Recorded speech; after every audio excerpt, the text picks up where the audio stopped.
अध्यक्ष महोदय, auto rickshaw, taxi आदी वाहनांच्या संदर्भामध्ये वाहनांचे योग्यता प्रमाणपत्र नूतनीकरणास विलंब झाल्यास प्रतिदिन ₹50 एवढे विलंब शुल्क आकारण्यात येत होतं। अध्यक्ष महोदय, प्रत्येक दिवसाला ₹50 विलंब शुल्क, यामुळे मिळून होणारी जी मोठी रक्कम व्हायची ती रक्कम आम्हाला भरणं शक्य नाही। अशा प्रकारची मागणी संपूर्ण महाराष्ट्रातून रिक्षा, टॅक्सी चालक यांच्या माध्यमातून माननीय मुख्यमंत्री महोदयांकडे करण्यात आली। विट्यातील सर्व रिक्षा, टॅक्सी चालक मालक संघटनेचा जल्लोष। रिक्षा चालक यांना प्रतिदिन ₹50 विलंब शुल्क रद्द झाल्याने महाराष्ट्र शासनाचे आभार। संपूर्ण महाराष्ट्रामध्ये तसेच महाराष्ट्रातील सांगली जिल्ह्यासह सर्व तालुक्यातील व राज्यातील विविध रिक्षा, टॅक्सी यांना महाराष्ट्र शासनाने ₹50 प्रतिदिन विलंब शुल्क लावला होता। या अनुषंगाने संपूर्ण महाराष्ट्रासह सांगली जिल्ह्यामध्ये सर्व रिक्षा, टॅक्सी संघटना, चालक मालक यांनी ठिय्या आंदोलन तसेच सांगली जिल्हाधिकारी यांच्या कार्यालयावरती रिक्षासह मोर्चा काढण्यात आला होता। परंतु महाराष्ट्र राज्य शासनाने याची दखल घेतली नव्हती। मात्र गुरुवारी पुन्हा रिक्षा चालकांनी रिक्षा बंद ठेवून पुढील आंदोलनाची दिशा राज्य सरकारला दिली होती। यावेळी पावसाळी अधिवेशन 2024 मध्ये सांगली जिल्ह्यासह महाराष्ट्र राज्यातील विविध रिक्षा, टॅक्सी संघटना यांची निवेदनं महाराष्ट्रभर झालेल्या आंदोलनाने या आंदोलनामुळे महाराष्ट्र राज्यमंत्री महोदय माननीय दादा भुसे यांनी आज पावसाळी अधिवेशनामध्ये महाराष्ट्र राज्याचे मुख्यमंत्री श्री एकनाथरावजी शिंदे यांच्या उपस्थितीत पासिंगसाठी लागणारा प्रतिदिनी ₹50 विलंब शुल्क रद्द करावा असे निदर्शनास आणून दिल्यानंतर मुख्यमंत्री यांनी या संदर्भात अधिवेशनामध्ये हा विषय मांडल्यानंतर त्याला अधिवेशनात मंजुरी मिळाली। रिक्षा, टॅक्सी चालक यांना प्रतिदिन ₹50 विलंब शुल्क रद्द करण्याचा या अधिवेशनात निर्णय झाल्यानंतर सांगली जिल्ह्यातील खानापूर तालुक्यातील विटा शहरात रिक्षा, टॅक्सी, वाहन परवानाधारक कृती समितीच्या वतीने व विट्यातील सर्व रिक्षा चालक मालक संघटना यांनी या निर्णयाचे स्वागत करत विटा शहरातील छत्रपती शिवाजी महाराज चौकात फटाक्यांची आतिषबाजी केली, जल्लोष साजरा केला।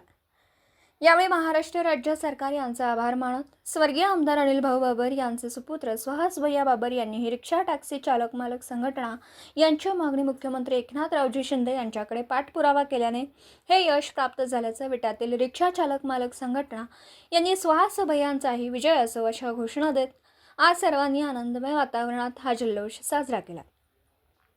यावेळी विटा शहर अध्यक्ष किरण कुरकुटे, उपाध्यक्ष सूरज कांबळे, सल्लागार किरण तरोगळे, ज्येष्ठ मार्गदर्शक मारुती नाना कदम, काका सूर्यवंशी, सुधीर नाना लाटणे, धनाजीराव साळुंखे, सुधीर भिंगारदेवे, सचिन जाधव, आनंद शितोळे, बरकत भाई, धनाजी गिड्डे, खानापूर अध्यक्ष हनुमंतराव मडले, सलीम भैया मुजावर, आटपाडी अध्यक्ष महेश पालटे, गडेगाव अध्यक्ष संदीप रासकर, मच्छिंद्र तुपे तसेच विटा, खानापूर, आटपाडी, कडेगाव रिक्षा चालक मालक संघटना मोठ्या संख्येने या जल्लोषामध्ये सहभागी झाले होते। अध्यक्ष महोदय, ऑटो रिक्षा, टॅक्सी आदी वाहनांच्या संदर्भामध्ये वाहनांचे योग्यता प्रमाणपत्र नूतनीकरणास विलंब झाल्यास प्रतिदिन ₹50 एवढे विलंब शुल्क आकारण्यात येत होतं। अध्यक्ष महोदय, प्रत्येक दिवसाला ₹50 विलंब शुल्क, यामुळे मिळून होणारी जी मोठी रक्कम व्हायची ती रक्कम आम्हाला भरणं शक्य नाही।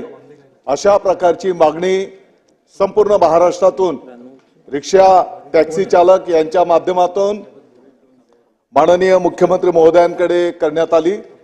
माननीय मुख्यमंत्री महोदयांनी या संदर्भातला सहानुभूतीने विचार करून संपूर्ण महाराष्ट्रातल्या ऑटो रिक्षा, टॅक्सी चालक संघटनेचं जे काही निवेदन होतं त्या निवेदनाची गंभीरपणे दखल घेऊन येणाऱ्या काळामध्ये हे ₹50 प्रतिदिन विलंब शुल्क आजपासून रद्द करण्याचा निर्णय त्या ठिकाणी करण्यात आलेला आहे। अध्यक्ष महोदय, ऑटो रिक्षा, टॅक्सी चालक संघटना तसेच विविध परिवहन संवर्गातील वाहनधारकांच्या संघटना यांच्याकडून मोठ्या प्रमाणावर अतिरिक्त शुल्काच्या बाबतीत निवेदनं प्राप्त झालेली होती।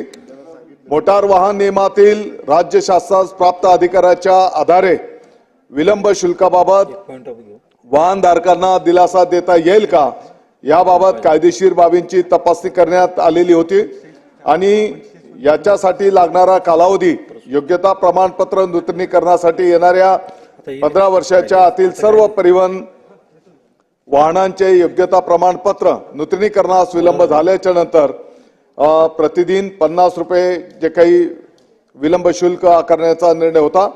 पुढचे आदेश येईपर्यंत याला स्थगिती देण्याचा निर्णय माननीय मुख्यमंत्री महोदयांनी केलेला आहे आणि या निर्णयामुळे महाराष्ट्रातील रिक्षा चालक असतील, टॅक्सी चालक असतील किंवा इतर वाहनधारक यांना एक मोठा दिलासा त्या माध्यमातून मिळणार आहे. महाराजांना मी मानाचा मुजरा करतो व आपल्या महाराष्ट्र राज्याचे मुख्यमंत्री माननीय एकनाथजी शिंदे साहेब यांनी जो 50 रुपये दंड चालू केला होता तो माफ केल्याबद्दल त्यांचं प्रथमतः मी आभार व अभिनंदन करतो व पूर्ण सरकारचे मी आभार व अभिनंदन करतो. तसेच आपल्या खानापूर तालुक्याचे भावे आमदार माननीय श्री सुहास भैया यांना आम्ही 2 दिवस अगोदर निवेदन दिले होतं. त्यांचा भैयांनी पाठपुरावा करत विधानसभेत हा प्रश्न मांडला व भैयांचं मी प्रथमतः आभार व अभिनंदन करतो व विटा शहर संघटनेचे अध्यक्ष किरण भैया कुरकुटे यांच्या अध्यक्षतेखाली काल रात्री आमची एक मीटिंग झाली की बाबांनो आपण उद्या रिक्षा संप म्हणजे बंद ठेवायचा आहे व तो शांततेत पार पडला म्हणून मी त्यांचं बी आभार मानतो व विटा खानापूर व आटपाडी खानापूर आटपाडी सर्व अध्यक्ष व पदाधिकाऱ्यांचं आभार मानतो व त्यांनी शांततेत हा बंद पुकारल्याबद्दल त्यांचा आभार मानतो व अभिनंदन करतो व सरकारचं व पत्रकार मित्रांचा बी पत्रकार मित्र आमचे शरदभाई यांचाही बी आभार मानतो आणि जे सरकारने आपल्याला जो दंड माफ केला त्या सरकारचं बी अभिनंदन करतो व आभार मानतो. आराध्य दैवत छत्रपती शिवाजी महाराज आणि विटा शहर रिक्षा चालक मालक संघटना विटा त्याचबरोबर जो रिक्षावाल्यावरती 50 रुपये दंडाची जी कारवाई केलेली होती त्या कारवाईसाठी खानापूर आटपाडी विधानसभेचे स्वर्गीय आमदार अनिल भाऊ बाबर त्याचबरोबर युवा नेते किंवा सांगली जिल्हा उपाध्यक्ष सुहास भैया बाबर यांनीसुद्धा रिक्षा संघटनेच्या पाठीमागे राहून त्या 50 रुपये दंडासाठी पाठपुरावा करून विधान अधिवेशनामध्ये मांडून त्या 50 रुपये दंड रद्द करून रिक्षावाल्यांना मोठा न्याय किंवा दिलासा दिलेला आहे. त्याचबरोबर विटा शहर रिक्षा संघटनेचे अध्यक्ष माननीय किरण कुरकुटे त्याचबरोबर उपाध्यक्ष माननीय सुरेश कांबळे त्याचबरोबर सल्लागार माननीय करण तोरगळे आणि इतर सर्व पदाधिकारी अध्यक्ष उपाध्यक्ष रिक्षा चालक मालक त्याचबरोबर माननीय सुनील गडदरे माजी अध्यक्ष त्याचबरोबर सर्व जमलेले रिक्षा चालक या सर्वांना जो अन्यायकारक असलेला 50 रुपये दंड हा शासनानं महाराष्ट्र राज्याचे मुख्यमंत्री माननीय एकनाथ शिंदे साहेब यांच्या सहीनं तो रद्द करण्यात आलेला आहे. त्याबद्दल सरकारचं आम्ही अभिनंदन करत आहे. सर्वांनी जय हिंद जय महाराष्ट्र. दिवसभरातील घडामोडींचा आढावा घेण्यासाठी पाहत रहा N24 मराठी न्यूज चॅनल.